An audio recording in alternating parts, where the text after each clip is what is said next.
दोस्तों, एक बार की बात है, एक बार एक शिष्य अपने गुरु को एक सवाल पूछता है कि गुरु जी, अक्सर आप फरमाते रहते हो, अक्सर आप कुछ न कुछ चीजें सुनाते रहते हो कि हमें सब कुछ जो है भगवान के ऊपर छोड़ना चाहिए, क्योंकि हमारे हाथ में कुछ भी नहीं है। भगवान चाहे तो सब कुछ हो सकता है और भगवान चाहे तो कुछ भी नहीं हो सकता।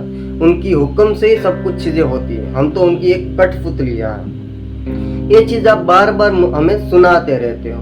तो अगर गुरुजी हम कुछ काम करें ही नहीं और भगवान के भरोसे बैठे रहे तो हमारे घर के जो लोग हैं उनका पेट कैसे भरेगा?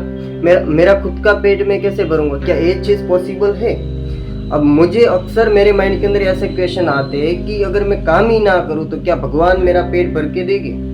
अब ये बात को सुन के जो गुरुजी है थोड़ा सा हंसते हैं और हंस के उनको आंसर देते हैं कि ये सब कुछ जो है भगवान के ऊपर है। वो चाहे तो सब कुछ हो सकता है और वो चाहे तो कुछ भी नहीं हो सकता है। तो हमें कभी भी चिंता नहीं करनी चाहिए और सारा सब कुछ जो है भगवान के ऊपर छोड़ देना चाहिए। अब ऐसे थोड़ा सा मुस्कुराते हुए गुरुजी जो है शिष्यों की कहानी सुनाते हैं कि एक बार की बात है, एक बाजीगर जो है घर घर जाकर मांगने का काम करता था और एक बार जो है उनको एक फकीर मिले तो फकीर ने वो जो बाजीगर थे उनको भगवान के बारे में बहुत अच्छी अच्छी बातें सुनाई और भगवान की जो बातें है उस बातों को सुन के वो बाजीगर जो था पूरा प्रेरणादायक हो गया, उनसे इंस्पायर हो गया और वो जो है फकीर की बातों को सुन के घर पे बैठ गया और सोचने लगा कि अब तो सारा सब कुछ जो है मुझे भगवान के ऊपर छोड़ देना चाहिए। मुझे काम करने की कोई ज़रूरत नहीं है, क्योंकि भगवान आके मेरा पेट भर देंगे, भगवान आके मेरा जो घर है वो घर को चला देंगे, घर वालों को रोटी भी भगवान ही देंगे। ऐसा सोच के वो पूरे दिन कहीं मांगने नहीं गया और घर पे ही बैठा रहा और सोच रहा है कि कब कहाँ से कौन आके मुझे रोटी दे जाए, कौन आके मुझे खाना लेके आ जाए ताकि मेरा पेट भर जाए। ऐसा सोच रहा था।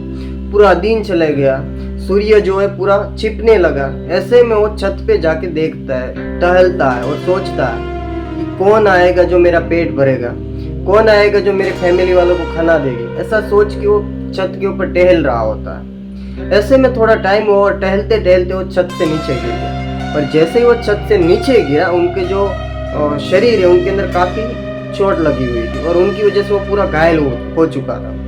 ऐसे में लोगों ने उनको देखा तो लोग वहां पे उनके घर पे आ रहे, घर पे आके उनका हालचाल पूछा, घर पे आके उनको जो चोट लगी उनको ठीक करने के बारे में सोचा। ऐसे में लोग सोचते हैं कि भाई ये पूरे दिन कोई काम करने के लिए तो गया नहीं, बस घर पे बैठा हुआ, तो उनके घर वाले जो भूखे हो गए तो घर से कुछ न कुछ लाके देते, तो कोई खीर लाके देते, तो कोई पूरी लाके देते, तो कोई और सब्जी लेके उनके घर पे आते। अब ऐसा चलता आ रहा और गुरुजी फिर से बोलते कि अगर आपको कुछ काम नहीं करना और घर पे बैठे रहना है तो आपको ऐसे ही छोटे खानी पड़ेगी, तब जाके आपका पेट भरेगा। और शिष्य जो समझ गया कि काम करना क्यों जरूरी है और भगवान के भरोसे बैठे रहने से कुछ भी नहीं होगा। अगर मैं भगवान के भरोसे बैठे रह के ऐसे ही सोच रहा हूँ कि मुझे सब कुछ जो बैठे बैठे मिल जाएगा तो आपको छोटे खानी पड़ेगी। तो इस कहानी से उस पर्सन को काफ़ी कुछ चीज़ें सीखने को मिल गई कि बैठे बैठे लाइफ के अंदर, इस जिंदगी के अंदर कुछ भी नहीं मिलता। भगवान के भरोसे पे बैठने से कुछ भी नहीं मिलता। क्या पता भगवान ही आपके भरोसे बैठा हो, कि आप कुछ काम करो ताकि मैं उनको कुछ दे पाऊँ।